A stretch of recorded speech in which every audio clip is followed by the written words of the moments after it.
Salut à tous, aujourd'hui on va faire un tour en quad pour retirer des branches dans les champs.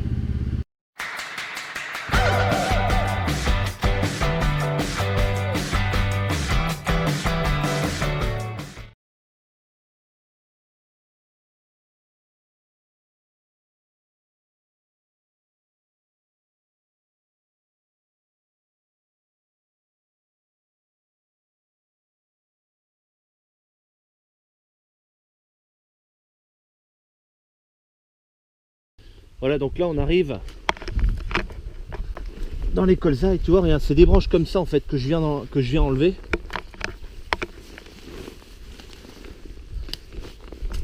Alors ça peut paraître ridicule comme petite branche, et puis effectivement c'est ridicule. Le truc, parce qu'en fait ça passera au-dessus quoi, les colzas tu coupes pas ça. Sauf que tu vois, il y a ce bout là.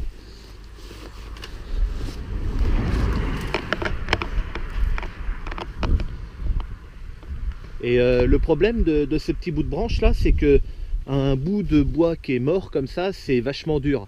Et moi ce que j'ai peur, c'est quand j'arrive avec la moissonneuse, je peux casser une section. Les sections de la moissonneuse, c'est pas fait pour couper du bois, tu vois. Et j'ai pas envie. Ça, là c'est carrément des morceaux d'écorce parce que c'est un arbre crevé quoi. Alors tu vois, regarde, je te fais voir en même temps. Les trucs gris, cramés marron là, par terre, ça c'était des ravenelles. Elles n'ont pas du tout apprécié le froid de ces derniers jours et ça a fini de les faire crever. Voilà, Jean-Loup de la chaîne EARL de Lunel en parle sur sa vidéo justement.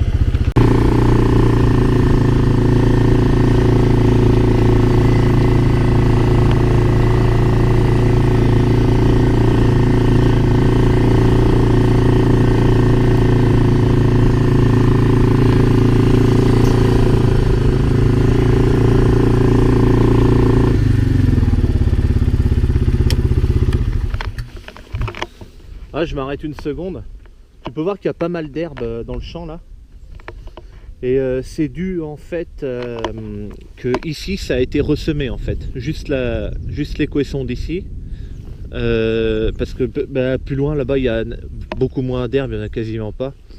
À l'autre bout du champ, il y en a eu aussi de ressemés.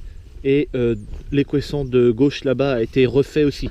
Pourquoi? Parce que là-bas il y avait des lupins l'année dernière. C'est au voisin, hein. Et là du maïs dans le champ qui paraît plus vert clair, là c'est du blé cette année, c'est au voisin aussi. Et si tu veux, moi j'ai semé mes colzas avant le 15 août.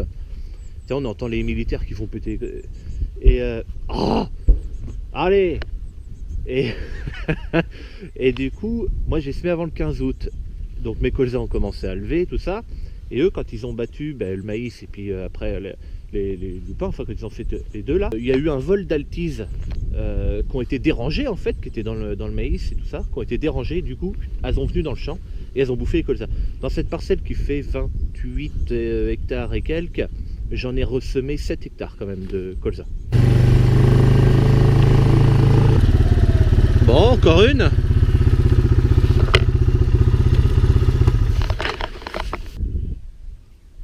Tu vois, ce que j'aime bien quand je vais me promener comme ça, là, c'est qu'on entend plein d'oiseaux, plein de... Je reconnais pas tous les bruits des animaux, bien sûr, mais je trouve ça excellent. Bon, allez, on enlève ça.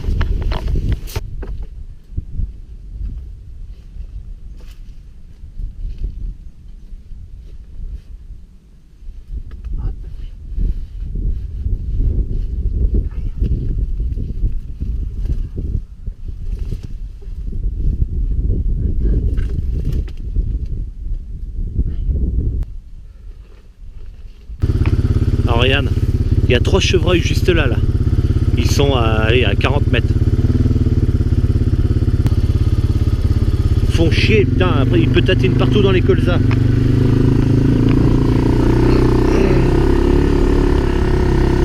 Là tu vois encore les Russes qui sont tous crevés. Non, enfin oui, on appelle ça des Russes, mais c'est les ravenelles. On dit des Russes par chez nous. Donc tu vois là encore il y a beaucoup d'herbe dans le champ, parce que je suis dans la partie qui a été ressemée et l'herbicide en fait qui avait été mis donc c'était de l'Alabama. Comme tu as la flemme de descendre, tu fais comme ça. C'était de l'Alabama. Du coup, vu que le sol a été retravaillé pour ressemer, eh ben, il n'avait plus eu aucun effet. D'ailleurs, on le voit bien, hein, parce que là, tu as de l'herbe et juste après, là-bas, il n'y en a plus. Le colza est propre et beau. Et donc, en fait, ben, voilà, tout mon équesson a été ressemé là. Là, et puis le pointu qui est là, qui reste le champ, a été ressemé. D'ailleurs, on le voit bien parce que la délimitation commence ici, là. Ici, ça n'a pas été ressemé, ça se voit, hein, c'est beaucoup plus fourni, ils sont plus hauts. Et tout ça, et là dans ce champ il y avait du maïs, donc c'est encore un champ voisin. Et je me posais la question en fait si le vent influençait pas aussi les altises, parce que ici, malgré le fait que le champ de maïs soit juste à côté, elles sont pas venues. Après les vents dominants viennent de là, ils soufflent vers le champ de maïs, vers le vent souffle comme ça. Est-ce que ça y fait quelque chose? Le vent les pousse plus par là-bas, j'en sais rien. Encore que... ouais, c'est même pas sûr parce que tu vois les colzas juste derrière là, c'est à moi et j'ai pas eu de dégâts d'altise dans ce champ là.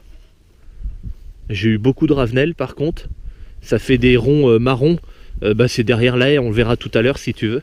Ça fait des ronds marrons, mais alors tu as l'impression qu'il n'y a plus de colzas, ça fait un peu peur, et puis quand tu y arrives, les colzas sont dedans, c'est que ça fait des... comme les ravenelles sont beaucoup plus hautes que les colzas, c'est le marron qui domine, du coup ça fout la trouille. En fait, si tu veux, là on a changé de champ. Le champ où on était juste avant, c'est derrière la haie là-bas. Tu vois, tu as le champ de blé à côté, que j'expliquais tout ça avec les altisards. Donc là on est juste à côté. Et les chevreuils, on a vu tout à l'heure, je les vois, mais là on ne pourra pas les voir avec la caméra, mais ils sont derrière la haie là-bas. Je les vois les trois. C'est les mêmes qui viennent d'un champ dans l'autre, et puis après ils vont dans le blé qui est devant là-bas, et puis voilà. Bon, on va avancer un peu, il y a une branche là.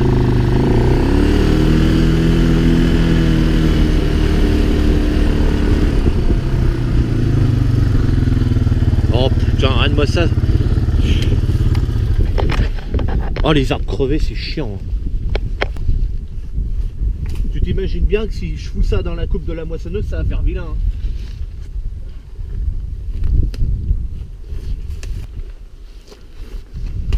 Ça peut s'apparenter aussi à de l'entretien finalement, pour éviter une casse de matériel. Alors c'est pas un entretien directement sur le matériel, c'est un entretien de bord de champ, mais qui va m'éviter, c'est sûr, de toute façon, une casse matérielle. Oh putain. Allez hop, c'est bon pour celle-ci.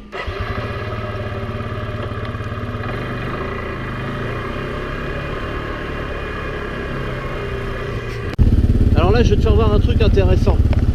Dans ma logique de réduction des produits phyto, en fait, il y a eu un herbicide dans ce champ parce qu'il y avait des mauvaises herbes qui repartaient de la palisse et qui retournaient dans le champ. Ce qui a été fait, c'est que j'ai fait un herbicide en ouvrant que 2 tronçons, parce que l'herbe allait plus loin que ça quand même à la base. Hein. Et pour éviter les désherbants systématiques, bon, il y a un peu d'herbicide, on fait tout le champ. Moi j'ai fait seulement le tour du champ avec le pulvé, et encore j'ai allumé que la moitié d'une rampe. Donc tu vois, un tronçon de 3,50 m et puis un tronçon de 4 mètres. Ça a bien calmé, et là ça recommence un petit peu à repartir. Donc je sais pas si je vais recommencer un tour de champ encore, parce que le reste du champ est en fait vachement propre finalement. Il n'y avait que des ravenelles, on peut voir des traînées marron. Il n'y avait que des ravenelles, mais elles sont crevées maintenant. Et puis c'est tout, ce champ là est vachement sain finalement. Bon ben là pas de chance, c'est un petit arbre qui est tombé. Mais bon, c'est un petit arbre, donc il doit pas être très lourd. On va voir.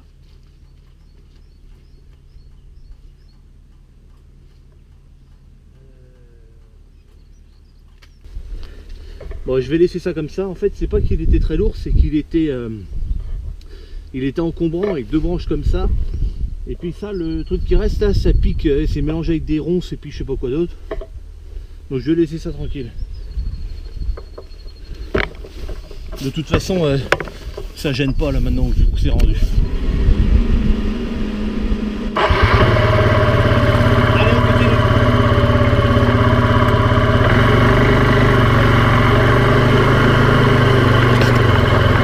J'enlève mon casque. Maquilleuse. Bon, bien la vidéo va s'arrêter ici. J'ai fait le tour des 4 parcelles de colza, va enlever les branches. Alors je vous dis à bientôt pour une prochaine. Allez, salut!